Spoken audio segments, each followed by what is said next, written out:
Katherine, welcome to the podcast. Thanks for doing this. Yeah, thanks for having me. Indeed. So I appreciate you dealing with my reschedule here, but we're ready to do this. I wanted to start with the fact that your dad was a two-time Olympian, 1956, 1960. And I was reading some of the stuff he wrote back then. He was really at the forefront of some sports performance research. Talk about just the impact of your father. I know he's no longer with us, but talk about the impact of your father growing up and some of the things he taught you about the mental component of the game and some of the research he did. Yeah. So, as good intro of him, 56 and 60 Olympics, and one of the few to do freestyle and Greco. Freestyle for his first Olympics. His second Olympics was Greco because he actually had so he was Oregon guy. And when he was logging with his brother, a tree literally fell on him. And my uncle was like, I thought he was dead. So he broke his femur, and he was already training Greco. And then as Olympic trials was approaching and all those different competitions were approaching, it was kind of like, well, I can only train Greco now because I'm in this cast. And so he just trained Greco. As legend goes, he cut the cast off and went and won Olympic trials. So let's just start, let's start with the mental fortitude, because I would say one of his biggest legacies, honestly, was his ability to move forward no matter what. And I think that was a huge lesson that I learned from him. And it was really he embodied it in every way. He was not a wild coach in the corner at all. He was very neutral. He absorbed what was present and what happened, and he moved forward. So before the word mindfulness was a thing, that's what my dad truly embodied. And I not to get too emotional right now, but literally all the way up until the day of his death, he embodied that, just working through pain, working through using the breath. And I'm assuming maybe you saw the article that I posted about him, that he wrote about elasticity, Yes. About how we can, so that was something that he wrote, and he would just write. He wrote all the time, prolific reader. And so he wrote about, our ability to continue to learn and be elastic instead of us being, we're rigid, we're this one way. And so he was just really, you're spot on there, at the forefront of all those mental aspects of human consciousness and athlete consciousness, I kind of like to say, I guess, that we're just now stumbling on. Mm-hmm. And I think that went alongside of his ability to see the need to grow women's wrestling, because for him, it was second nature.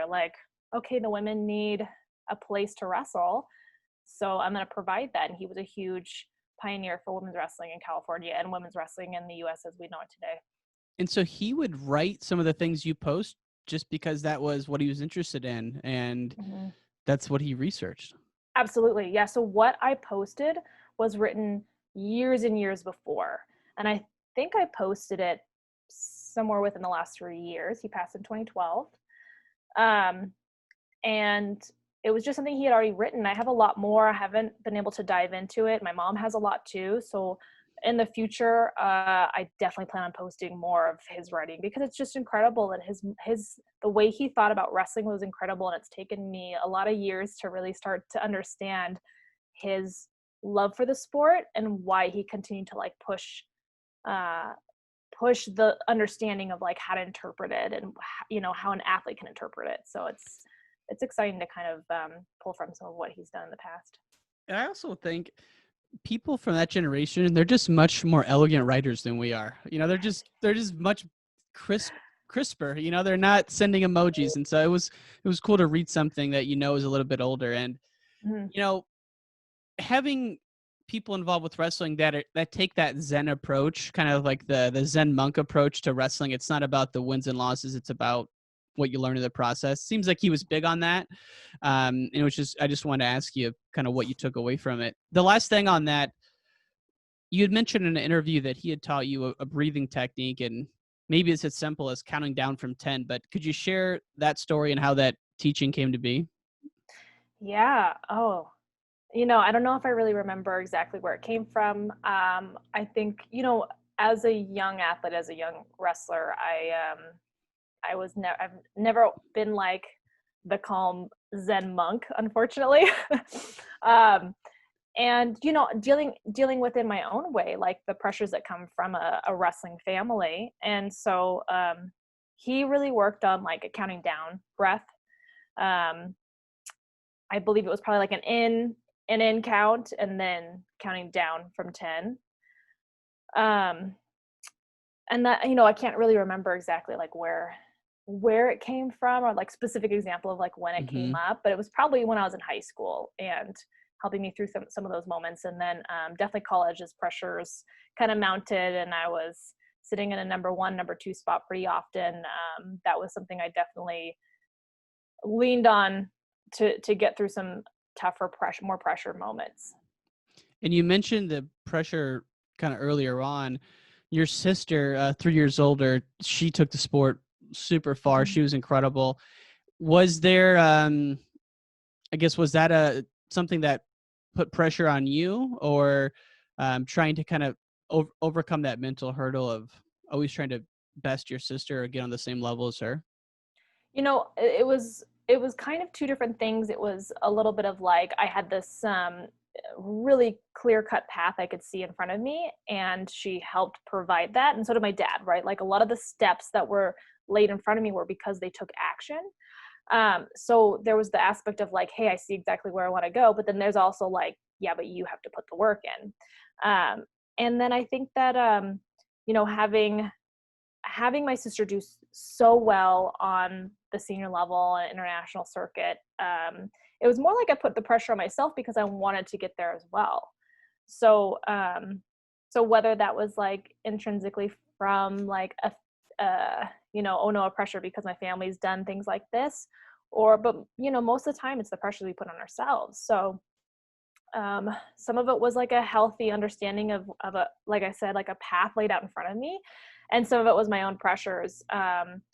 But family wise, like incredibly supportive of whatever choice I need to make. And I had a lot of moments where, even going to college, I was like, do I go to Menlo College, or do I want to pursue, I had a really strong passion for art. Like, do I pursue kind of this other side of me and then still try and wrestle? And I, in the end chose like, hey, the easiest thing is to be in the school I'm going to actually wrestle at instead of commuting.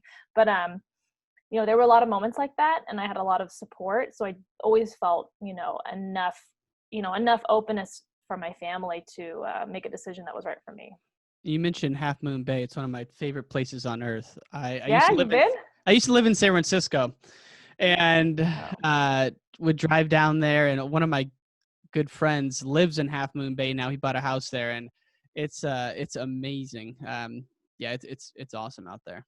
Mm-hmm. It's a Is that special place. It really is that is. where they have the? I'm thinking of this the right way, right? The big surf. Every January, February, surfers come to town.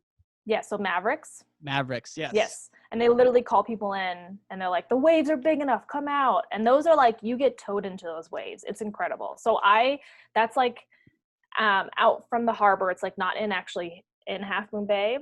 It's in El Granada, which is where I'm from. So I can see where like the land it's kind of, I don't know, where like the land and the sea meets. I don't know what else to call it right now, but like that's where I can see where Mavericks is. I can't actually see it because like the waves are way out there, but from my mom's house I can see it. Yeah, the first time I went, and these guys are all East Coast guys who I used to work with, and so they, they're gonna hate me for saying this, but they love watching the surfing and throwing on maybe a Half Moon Bay vest and just going in and mingling in with the crowds, right? Yeah. And they told me about it, and I was like, how big could the waves be? And then I looked at a video, and to your point, it's literally you're way far offshore. You can't even, I mean, it's hard to even see them from the shore. The videos do it more justice, but it's like 40, 50-foot Mhm. waves. It's pretty crazy. It's insane. It's insane. And there's a movie, totally blanking on the name, and I think it's called Mavericks maybe. Okay. And you actually see, they shoot in a lot of different places along the coast side, so it's rare. I think I only saw a few scenes where they're actually at Mavericks, but if you want a taste for that, I think the movie's called Mavericks. And Mavericks. Might as Yeah. well. It's a cool name, right? Yes, it is a cool name. And so before we go on to the rest of your career, what was it like, family like growing up in Half Moon Bay? What's the origin story like for you and how you got into wrestling, obviously? So my dad was in the Bay Area and always kind of envisioned living on the coast side. So he found a house like in the 70s. So like back when it was like dirt roads, it was not like the Half Moon Bay most people are kind of like they associate with now.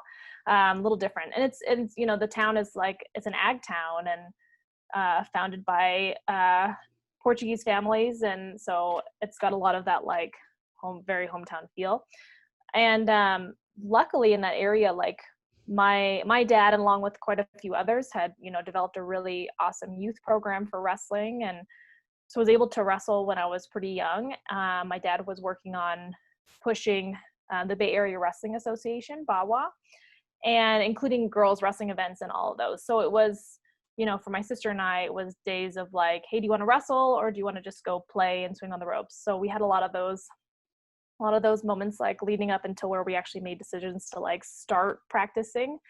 But Half Moon Bay is actually a pretty incredible and supportive wrestling town for how little it is and how isolated it is on the coast side. And we've had an incredibly strong wrestlers come out. Even some wrestlers that are still like competing in MMA now. So Who's just a that? good, Just out of good curiosity. legacy. Adam Piccolotti for Bellator. Okay. Yeah. So I had no idea. Yeah, there's definitely been some others that have competed in MMA, but I would say Adam right now. And we're the same age, so we graduated together and wrestled on the high school team together. And then same with Menlo, actually. We have a lot of MMA fighters that have come out of Menlo.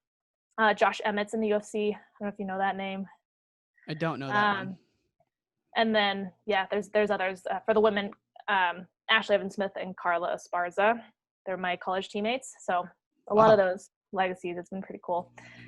But yeah, just it's pretty awesome to grow up in that little town. I appreciate a lot more like leaving and coming back like most people do for their hometowns. But that's a dream play. I mean, like you said, now it's about 30 minutes south of San Francisco. It's a little dream community. I can't think of the restaurant that's on as you're driving in. It's on your right on I-5 or highway.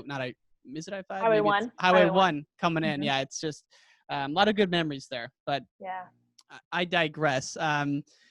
You mentioned that you went to Menlo and then you've progressed up the senior ladder. One of my favorite stories of you is at 2016 Olympic team trials. It's probably, I know it's bittersweet for you just because you end up losing to Helen, but kind of the way you fought back through the tournament, you said was one of the fondest memories you have in wrestling. So could you just walk us through that tournament for you and what memories you have of it? Yeah, I think for a lot of athletes and wrestlers, they can really attribute some moments to like, wow, I really see how my career like culminated to those moments. And I would say that's 2016 trials in a lot of ways. The buildup had been like a lot of years of injuries, moving from college to the training center. In 2012, leading up to that Olympic trials, my dad was not doing well. I had flown out to be with him. My sister and I had, and we were anticipating kind of saying goodbye at that time. And he ended up passing like later in the summer. So from 2012 to 2016, it was like really this defining time of like, what is wrestling to me? For a long, wrestling for me has been family. And, any event or whatever, I was like with my family. So all of a sudden I kind of had this shift where my sister had retired in 2012. My dad had passed. I was just in kind of a intense time, and I'd had a lot of injuries and different surgeries, and so it was kind of like, what does this mean to me? And I had to really battle through like, why am I living in Colorado Springs away from family?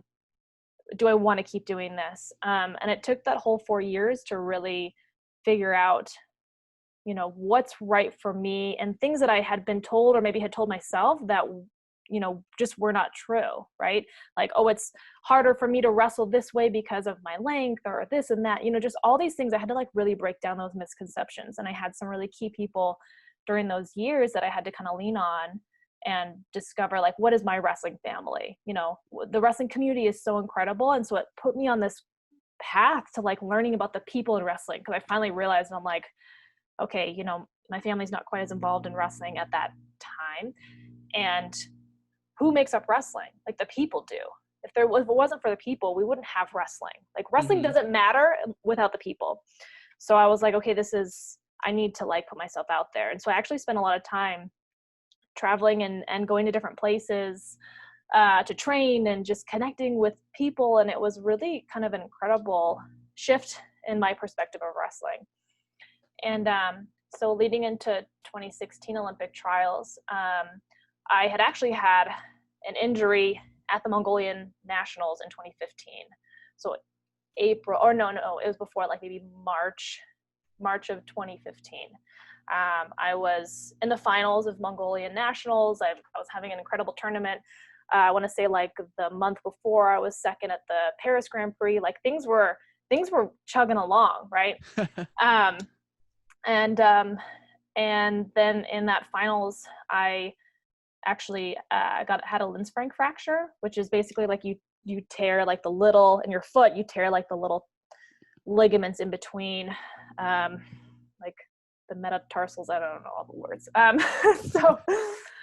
So basically I took a shot and I just dropped, like, and Terry Steiner was like, what happened? And I was like, I don't know what happened. Like, I just dropped. It was really weird. So I felt it shift. I felt a pop, and finished the match, ended up winning. So I was second at Mongolian Nationals. And then luckily I had a trainer there who was like, I know exactly what this is. It's probably a Lindsfrank fracture. Most people are not going to know that. So let's go get it scanned and see where you're at. And that's what it was. And it was like immediate surgery. So then I was out for 2 months. I couldn't walk. And I was like on a scooter. That was my friend for 2 months. So I had to really like learn how to walk and run and obviously wrestle again. So once I was able to get back on the mat, I had about 6 months to prepare for Olympic trials. And, you know, there's a lot of moments in those 6 months leading up of like, you know, you're climbing and, you know, just kind of like trying not to ride the train too much, but you know that you have a climb to do. And I, you know, felt like that gave me that drive and push to like get myself prepared for Olympic trials. And I felt like I wrestled better than I'd ever wrestled before, and it was exciting. And so as bittersweet as it was, and of course it is, you know, but I think that too often as athletes, we're told we're supposed to achieve this, right? And that's obviously our goal. And then we're also told that like, if you don't react a certain way, then you didn't like give it your all, right? But I can say like, no, I'm extremely proud of my performance at that 2016 Olympic trials. Like, I did absolutely everything I could to prepare. Wrestling Helen was an incredible experience, and I wrestled the body and I didn't wrestle Helen, and I had a great match with her. Like, Helen was ready to go, and she showed the world what she was ready to do. And so that was all of it's an incredible journey that year, right? And that battle back, like my last match is a pretty exciting, fun match to see. I'm losing to Michaela Hutchinson, incredible athlete. And I like, the first time I wrestled her was like in middle school, and she destroyed me. So it's always been this like, and we're good friends now too, which is awesome. Middle school. Yeah. Cadet. I want to say, well, was I in high school or middle school?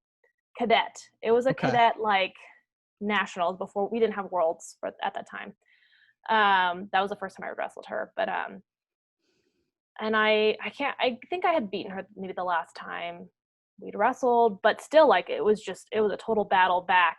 And it was that last match was just an example of the entire day.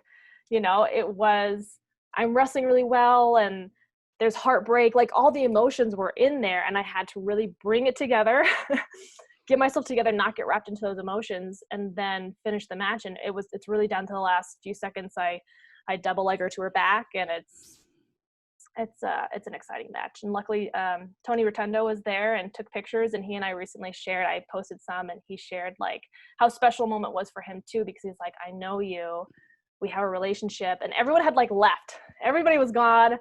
And Tony stayed and took those photos. And so we have some really special moments from that. Some of my favorite photos. Man, there's so many areas I want to dive into. One of which, though, has been kind of top of mind for me in the last month. You mentioned it a few minutes ago. You know, the beliefs we have about ourselves, these misconceptions, a lot of times we believe them, and God knows how they got there or why they got there. Mm-hmm. Do you remember the process you went through to identify how that false belief got there, or even identify that they were there? Because a lot of people don't even know. They just accept them as reality, but really that's just you making up something that it's not even Yeah. true. So how'd you go through that self-discovery process and kind of tease those out? I think journaling is really important. It's heard over and over and over. So anyone who's not a journaler is probably sick of it, but it's super helpful, right?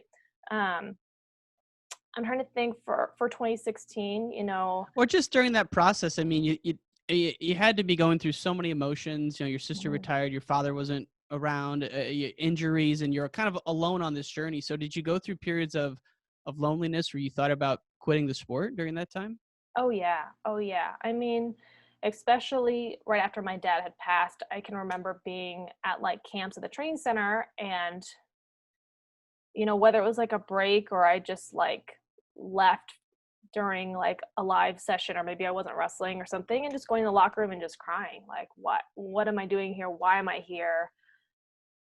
What's actually my purpose in being here when it doesn't feel like I'm connected to the sport, because my connection has been family, right? So like, what does this mean for me now? you know very, very luckily I had my now husband through this whole process. And I think at the beginning it was a lot of teasing it out with him and discussions with him. Like I talk through situations, and whenever something's bothering me, I talk through it. Like, so journaling for me has definitely had to be developed more, because I'm like, but I just want to talk about it. I want to talk it out. I want to call my sister or my mom or my husband and like talk it out. So, but journaling is adding like another layer, and I've done it a lot more this cycle, like returning, than before. I definitely did a lot more before. So I'm sure I could look back on some of my journals, and my entries were like pretty limited. I have some entries like right after like 2012 Olympic trials and right after 2016 Olympic trials. And some of it, a lot of them are that mindset of like, this is how I felt, or this is what's going on, and this is how it should change, or I'm hurt, or, but, honestly, I kind of think that I teased some of those out by coming back to wrestling. And one of the biggest ones that I mentioned for me was I always struggled with like different positions, and I felt like, oh, well, I can or can't do it because of my length or my size. I think I struggled with that a lot, especially 2012. I had to go up to 55 kilos, and I wrestled 51 kilos in college. So I was very small. And it took a lot to get there. So there were things like that had been built into me, saying like, well, I'm always small. I'm always smaller. Like, I'm always leaner than everyone else. I'm always this, I'm always that. So it was just like recognizing it and then being like, okay, well, how do I address that actually in the wrestling room? And I had, I would say one of the most impactful coaches I had was Seiko Yamamoto. When she came in, she was an assistant coach, and she really helped me like recognize my strengths. And part of it was like a mental fortitude. Like, hey, you don't feel like you can do this? Okay, just do it. And I'm like, oh, what? She's like, just do it. Just go. I'm like, oh, okay. So like our styles really matched up well. And then she just taught me strength through motion. And I think that was a really incredible transformative moment. And so I've taken like the things I've learned from her and kept developing them. And I would say like now the teasing out process is a lot of journaling. Like, why do I keep thinking this is here? Why is this here? And then now it's like adding that to meditation. Like, what is going on? What is here? What are the things in the past that have shown up? What kind of things about my family are still sitting in there? Because really like this Olympic journey is about uncovering the layers of yourself as a person. We get really obsessed, and even within the wrestling community, we kind of shoot ourselves in the foot sometimes too, because we're like, we only want this person on, or this or that, because they have these kind of, accomplishments, right? And so then we're reinstating the values that our wrestling community only values you if you're an Olympic champion. Not only Olympic champion, you got to go win it twice. And now we'll value you, right? Like those things are instilled in athletes. Like we hear them over and over and over. And so there's pieces like that you have to start uncovering, being like, am I just falling for the trap here? Because that's truly what this is. And if anyone watched The Weight of Gold. Oh my God. I think I was just kind of scrolling through Twitter and I saw you post about it. I ended up watching it with my girlfriend. Holy smokes. I didn't even know that was a problem, you know? So I think there's a lot of different pieces there, you know, whether people did or didn't accept the help that was available, because I've worked with sports psychologists for the whole time that I've been, you know, at the Olympic Training Center. Like there's people available. So I would say that there's some things that I disagree with, but here's the other piece with that. Everybody on The Weight of Gold, and there's a lot of things I really agree with, especially the financial side. I really related to that. And honestly, it was like a lot of a values issue, right? Like everybody who was on that video were like Olympic champions, Olympic medalists.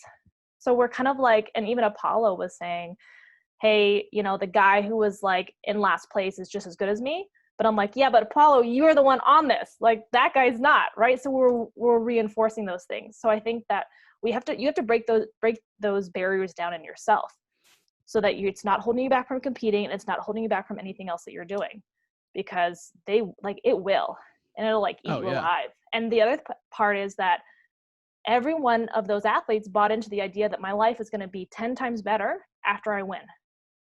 And it wasn't. It's the same. So I think there's a lot of different pieces that you're like, yes, there's realities that they're talking about and it's for real, but like, don't buy into the lies that they also bought into, that you're going to be happier because you've won. And Michael Phelps is a perfect example of that, right? For sure. And what I, you know, was alluding to earlier, and exactly what you just mentioned, is after the Olympics, a lot of people, in fact, they insist everyone goes through a post-Olympic blues. But to your point, it's the same thing, like post-Olympic trials blues, you know, whatever that is for you. But do you think that's pervasive across all athletes? Yeah. Oh yeah, for sure. Why? I mean, your whole life is focused on this one thing, and you're putting so much effort into it. You're every day. Like if you don't have a few other little things that you're adding in, then you can be like completely swallowed by this, right? You're just doing one thing over and over, like technically obsessively. So you're like always walking the line of how obsessive do I need to be in order to win, but also how sane do I need to be to win? Like you're just walking the line all the time. And there's some days where you're like, whoa, I just like dove way over, my values went out the window, and I thought that everything that mattered was this one practice. And then there's times where you're like, no, I'm seeing that it's not good or bad, you know. I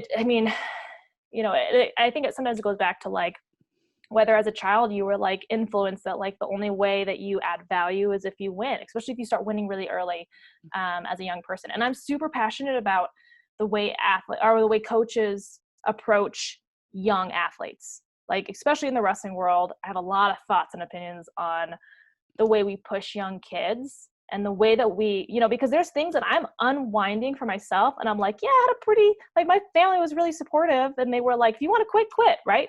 But yet there's still things inside of me that I'm having to like unwind and untwist so that I can do the things I need to do next April and next summer, right? So the way that we interact with our youth, especially in wrestling, where we're teaching them that the only way that you are a valuable wrestler, in my opinion, in the US, we do this a lot, is that you are the toughest person in the room.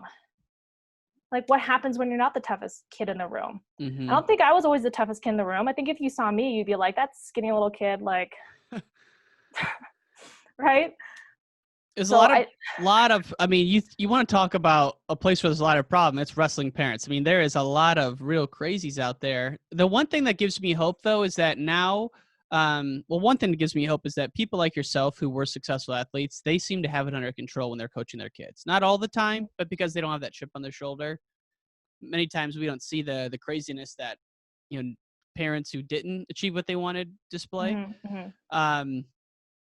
But I think just the focus on, and this may be driven from Kaleb being so dominant as opposed to Gable, but the focus on skill versus conditioning and like grinding someone out, I got to think that's making some kind of impact, and it's a good one in my opinion. I hope so too. And I know Kale is like really private and rather secretive about like his techniques, and I get it, right?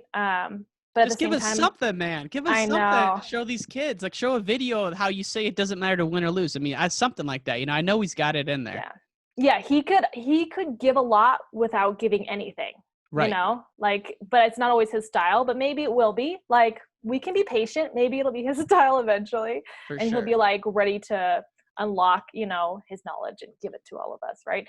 But here's the thing, like, just through observation, like when you just tune into yourself, like, we understand, right? And he's holding that ground and that level of like understanding of, oh, it's a value system. He's like, oh, every time we're starting to creep over to this, like, obsessive workhorse craziness, like, bring it back here. Like, he's doing that to his athletes. Hey, I see you're getting too far. Let's bring it back here. Hey, I see that you like went crazy in that situation. Slow it down. Focus on the technique. Like, we know what he's doing, right? Mm-hmm. Like, we can basically like vibe into like what he's doing and embody it as well. So I think that him just being there is giving that wrestling community like a whole new feel and a whole new definition, because you're right, like the and I even feel like I have a mentor that I speak with, and he's one of my college wrestling teammates, and he was like, no, I feel like Gable, his career was almost like misinterpreted. Like, he was working so hard because he respected the sport so much. And it has now been watered down to where everyone's like, in order to do wrestling, you have to be a psycho workhorse. You Right. know, like I went to a practice once, and these kids were doing sprawls at the end of practice after a pretty long, hard practice. And I would say it was like elementary kids through high school. And they start doing sprawls. And I like look at one of the coaches and I'm like, how many are they doing? They're like, well, last time they did like 200 and something. And I'm like, well, we're at 50 and these look like hot garbage. So I'm like, what are we teaching our kids? Like, that the most important thing is to be exhausted and to like kick you out of, to like push you away from wrestling, because we know that that's what's happened a lot. Everyone has the story where they're like, the first day we ran 10 miles and half the team quit. What? And the coaches are, oh my God, I love this topic. Max Askren said, wrestling's the only sport where we're proud that we encourage kids not to continue. He's like, it's the most bizarre thing. Like, those coaches are patting themselves on the back. I read it out 30 weaklings today because they didn't want to run 200 sprints. It's like, did you want to run those sprints? Right. And I see it all the time. Like, I'm in a position where I train in Denver, and I'm training in a lot of different high schools.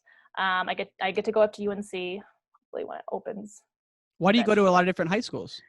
So, our decision to leave Colorado Springs basically had nothing to do with wrestling. It was like my husband's job, and we knew Colorado Springs wasn't fitting his career choices well. Gotcha. And we kind of needed a change. I think it was the best thing for me, because I would have just been like, let me hang around the wrestling room, And I needed to push myself out of my comfort zone. And this was majorly pushing me out of my comfort zone. But we knew family was in order. So it was like Denver. I was like toying with wrestling. I was like working out at MMA gyms, wrestling with a lot of MMA fighters. Because the elevation fight team's here. Mm-hmm. Neil Magny's out here, super nice guy. So like that whole group is here. And so I was just like kind of going anywhere and everywhere. And I started seeking out high schools. And of course it was like really awkward, because I was like, I wasn't sure if I was going to still wrestle. And I'd just be like, hey, I just want to like come into your high school and I can wrestle with your guys. And I'm just kind of, and they're like, but why? But what do you want? Like, that's really what the response I was getting. Like, people were skeptical. So then I ended up having shoulder surgery. And then soon after I was pregnant, because we knew family was like in the picture for us. So, and then once I decided to come back, I had to find, like, there's no wrestling situation up here, really. The closest thing is UNC. And I think when I first started training again, or first like toyed with the idea of like, I want to wrestle, like, it was just high schools. Like, hey, what's the local high school doing? Who are the partners? Who's around? And so now I've developed relationships with these high schools, with the high schoolers, with the parents.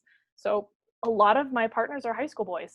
I've been really fortunate and lucky, and I would say majority of them have been top 3 in the state, which is awesome. Wow. And they've been incredible.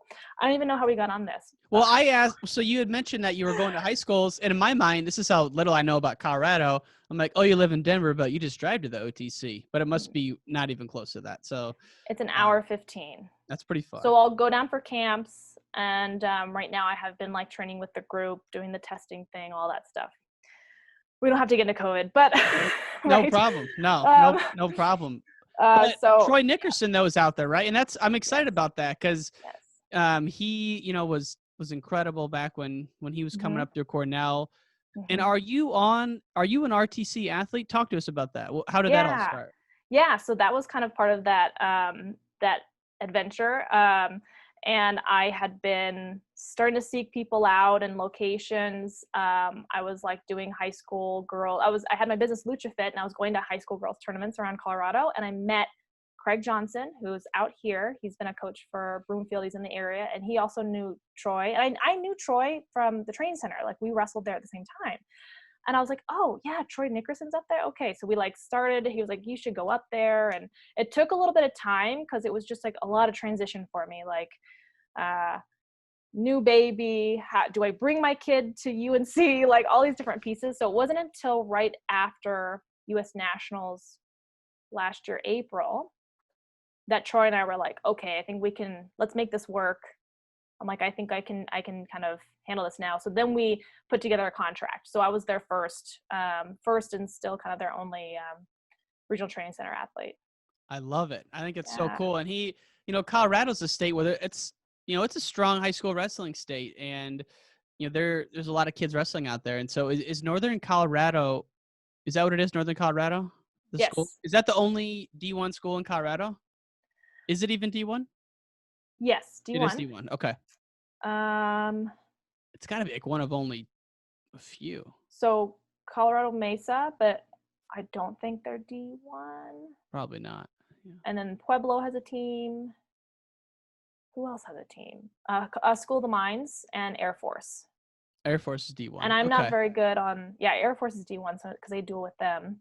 Mines, I'm not really sure as like a private school how they fit in, or if they're NAIA. Maybe D3. Not sure. Or D3.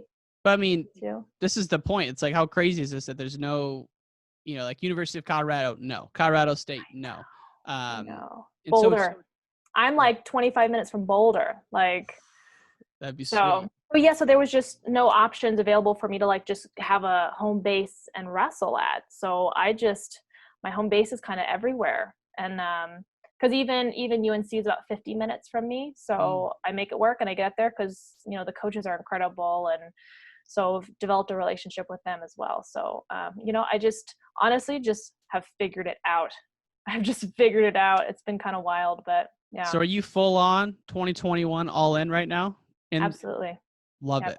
What's a day in the life look like for a mom/senior level professional athlete? I mean, at the beginning, it used to look like me bringing Eli everywhere, sitting him in like a little bumbo seat and wrestling, and I'd like check back on him, like, is he still there? So that was how it went in the beginning. And I was really fortunate because I was going in through the MMA scene and finding some wrestling through there. There's women, so I, found women to wrestle with, and then wrestle with a lot of guys. And luckily, like when you know jujitsu, like you kind of know how to like roll and move. So I was like, okay, this works pretty well, even though they're like not as experienced wrestling, right?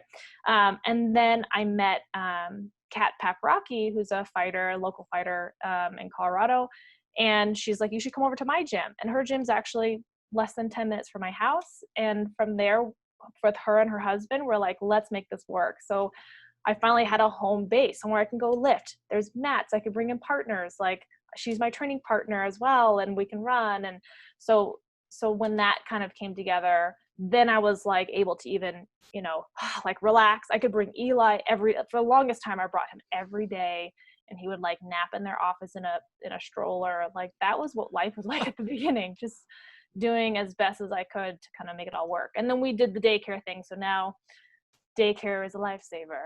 And for sure. And now it's trying to make everything work right now. is definitely unique. But we have a mat in our basement now, and I have a lot of ability to work out here, so that's good. So Pap Rocky, I saw in an interview that you had said Steve Pap Rocky was a big Mhm. influence for you, and I'm like, who the heck is that? But that must Yeah. be the tie into that story there. So that's Kat's husband. So he's like their fight team coach, and so he like it's just been awesome learning from them, and really, some of those things that we talked about at the beginning, like what are these misconceptions that I am thinking about, and to have a perspective outside of wrestling was really important. Was Hmm. just to have somebody who was like, no, like you're a badass, just go, and you're like, this is cool. This is like it's a different. They're very close and they intertwine really, really well, but they're also very different, and everyone comes from different places, I would say, in MMA, unless you have a wrestling background. So I would say my move to Denver turned into like mind opening and learning new things, and realizing where we kind of have some downfalls in the wrestling community, and where I'm like, nah, we can be better. This is great. Like I'm learning from new people, and that's been like the most incredible experience. And then tying that all in, like my husband's now a huge part of my wrestling, and he's coached me in the corner a lot. And now it's like every Wow. day is like, hey, did you see this match? Hey, you want to watch this? Hey, you want to do this? Like, Is so he a wrestling guy? yeah, so he wrestled at Menlo. Okay. That's how we met. And really like those first few years, like when we lived at the training center, or off complex, but at the training center, I was like, that's it. I don't want to talk wrestling when we're home, like nothing. So now the return has been like full family, full family involvement. And that's really cool. Seems like a rejuvenation almost for you, Oh like a yeah. rebirth of love for wrestling or just perspective on wrestling. Yeah, 100%. You know, I put a lot of pressure on myself at the beginning to do well, or to do this, or it only matters if I reach these kinds of things. And then, you know, the rebirth has been like something called me back to wrestling. Hmm. And I just missed the feel of wrestling, and something, that pull was really, really strong. And right now I can be like, yeah, this makes sense. This 100% makes sense, because I've shifted and changed as a person, like 180. And my perspective of what wrestling means to like me, to others, like how I want to actually connect with the world, like that's what this return has given me. And I mean, there's nothing like wrestling to like break yourself down, build Oof. yourself up, right? I mean, that's It's that's what this is. Like I can't even say right now, like I don't know what's going to happen in a few months, tomorrow, whatever, right? Like and with wrestling, I'm having to focus on each moment, and it's hard. It's so yeah. hard. It's I so hard. mean, September through next April. That's a lot of ground to cover. And Yeah. whenever you think it's going well, where you have a couple good weeks, you think that obstacles are no longer going to come, then they come, and at first you're kind of shocked and resistant to them. And you're like, oh yeah, this is always going to be there. And if you're not getting Yeah. that, you're not going to be making any progress. So it's always there to remind you. Yeah, I love that you brought that up, because I literally had a conversation with my sports psychologist about that yesterday, and I was like, I fell into the trap. That's the trap. I was like, I am in such a good mindset. Like my husband and I have been really working diligently, watching video, all these things. Like we took the time. Like everything slowed down, so we're slowing it down. Like forget cardio, forget all that. Right. Like let's work on the wrestling, and that's really changed things a lot for me. And for me, it's been like an opportunity to like slow it down, work on me, work on like the spiritual side, all these really incredible pieces that sometimes you just let go. But I was definitely in that like, yeah, but I'm on the up and up and up and up. And up. And then I had some practices where I was like, what happened? And so I was telling my sports psychologist yesterday, I was like, I fell into that trap. I was like, this is me forever. And it wasn't. So now I'm like, hey, let's remind ourselves that the neutral path is find that neutral path. Right. It's not good or bad. It's not good or bad. And like we're obsessed as humans. That's our thing. This is good. This is bad. This is what this means. This is not what this means, right? And if I can approach each practice where I'm like, oh, my single didn't work. It's not good or bad. Let's just like fix it. Something that Tervel had said in an interview. It was like a recent thing, I want to say, like within the last year. I think it was on Flow maybe.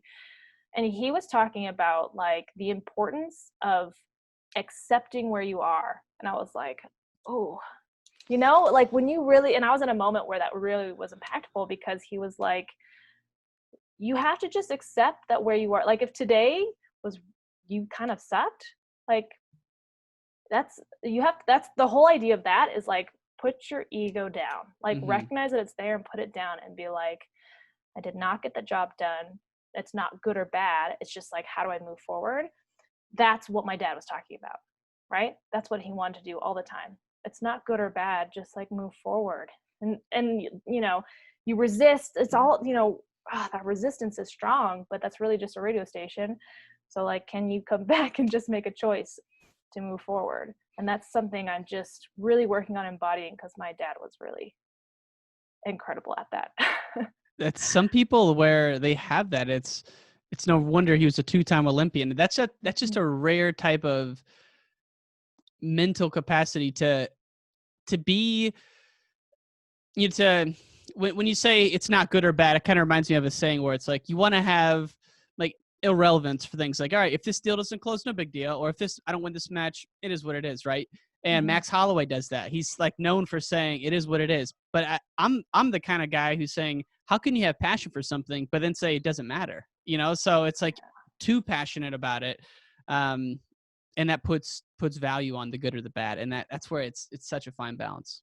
Yeah, no, it totally is. The values have to be in like, yeah, but I got out what I needed from this. The value wasn't like, didn't come from winning because it really doesn't change anything. Right. It doesn't. No. And I'm so glad that you're on boards like Wrestle Like a Girl and that you started this company. So you have a couple platforms now. And you mentioned it. Is it LuchaFit? LuchaFit. LuchaFit. Yeah, like La Lucha wrestling. Okay. Yeah. What, and is the 6 feet apart? Is that your podcast or what is, I saw that on the site. I was just curious what that was. Yeah. So LuchaFit was really born out of my blogs. My sister and I had Full Bound Wrestling. And it was our attempt at like broadening women's wrestling. What does it look like? Like, honestly, all the platforms that are available now would have made it so much easier, but we were like doing YouTube videos. We were just trying to find ways to drum up like sponsorship and awareness for women's wrestling. After 2016, I was like, okay, I was, toying with the 9-to-5 idea. Like, what am I going to do with my life? I don't even know. 9 to 5, crazy. I know, crazy. So I turned LuchaFit into, I turned Full Bound Wrestling into LuchaFit. And I was like, I'm just going to start writing about my experiences and all these things. Like there's no platform, especially for girls, right? But not a lot of wrestling platforms that just like talk about wrestling and strategies and technique. And so it's like, especially a lot of those beginning articles, it's just like me playing with different ideas, and the ideas just like kept rolling. So it's an educational platform. Eventually it'll be a whole lot more, which I'm excited to dive into in a year. So right now it's hibernating. And but during this time, I really wanted to have a project, something to do. I felt like I wanted to put something out there and produce something. And so I started Grade 6 Feet Apart. It was inspired by the Players Tribune because they were doing like, what does an athlete's life look like right now? So I was like, what does the wrestling community look like right now? So it's a series of articles. There's some really incredible, they're all really incredible, really unique stories. Justin Hawks is really interesting. Sandra Moon, who started the Harvard Women's Wrestling Club. Like, what? That exists? Seriously? I know. Incredible. Isn't that so cool? What's her name? Sandra Moon.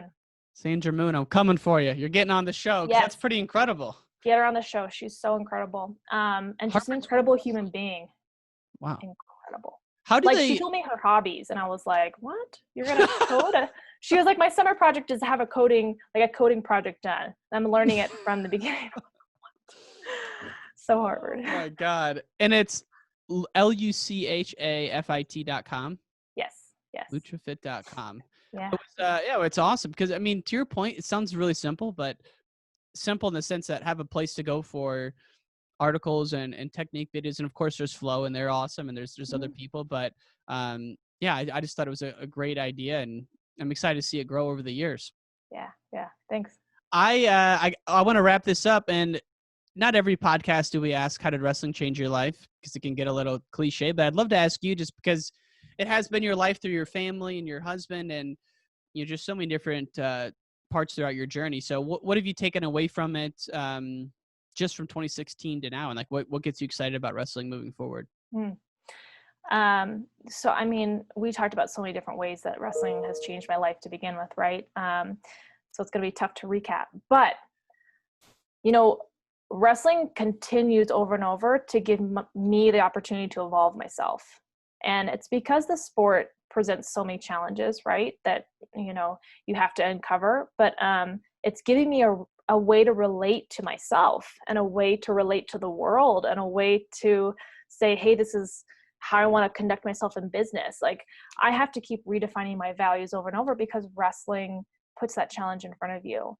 But I think one of the most exciting things is evolving the sport, and we are in an incredible moment for our sport because we have so many people that are passionate about it. And now I'm, you know, in a place where I'm developing my voice through wrestling, and I get to share that with, you know, people like you.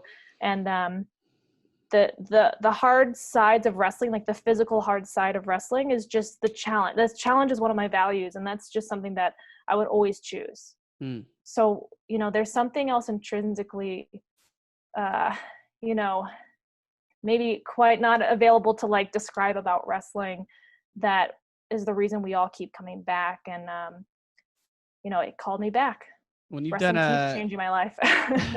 As you said, you alluded to it throughout this conversation, and capped it off very nicely there. So I really appreciate your time and for this awesome conversation. I got a lot from it. Yeah. Thank you so much. Appreciate it, Ryan. For sure. Take care. You too.